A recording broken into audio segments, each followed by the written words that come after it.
The end of days. Christie and Grant struggle for survival. Grant had a way of making everyone around him feel safe. He was always willing to lend an ear and do whatever he could to make those in need feel better, whether it was a kind word or a kind act.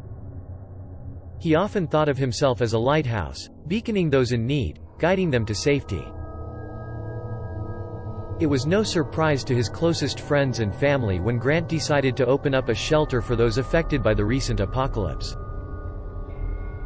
He felt that it was his duty to try and make a difference in the lives of those who lost everything, and he was always looking for ways to help those who came to him for aid. One night, Grant got a surprise visit from an old friend, named Christie. She had heard about his shelter, and wanted to help. Grant welcomed her with open arms and put her to work around the shelter, helping out with any and all tasks that needed to be done.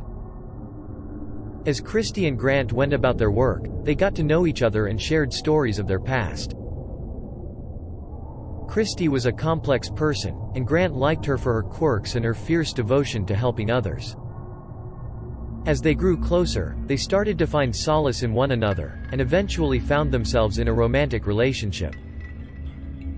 Both Christie and Grant felt that despite the horrors of the apocalypse, they had been truly blessed with each other. Unfortunately, that blessing soon turned sour.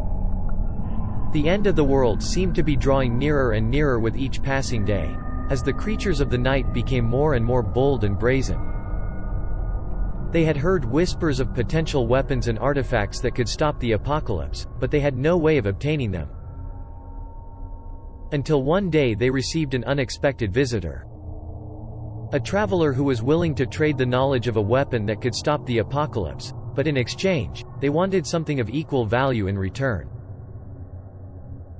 Christie and Grant were determined to make the trade, even if it meant giving up something of great personal value to them.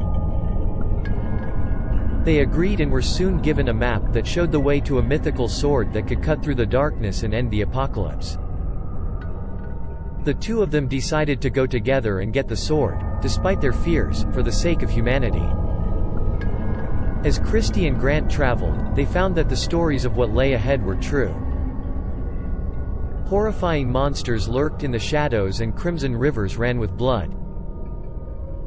Everywhere they went, darkness followed, as if it was trying to consume them entirely. Eventually, they made it to the sword, only to find it guarded by a dragon with eyes that seemed to see into their very souls. Grant prepared to make the trade with the beast, but Christie, determined to save her beloved, threw herself in the path of the dragon's fire breath and was swallowed up by the flames. Grant, overcome with grief and rage, used the sword to vanquish the dragon and save himself.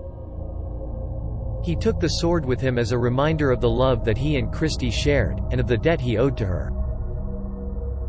Grant returned home with the sword and used it to end the apocalypse, but the sorrow and pain of his beloved never left him. He was haunted by the memory of Christie forever, and his only solace was found in the thought that perhaps she had risen to a higher plane, beyond the reach of the darkness, with the help of the flame of her selfless love.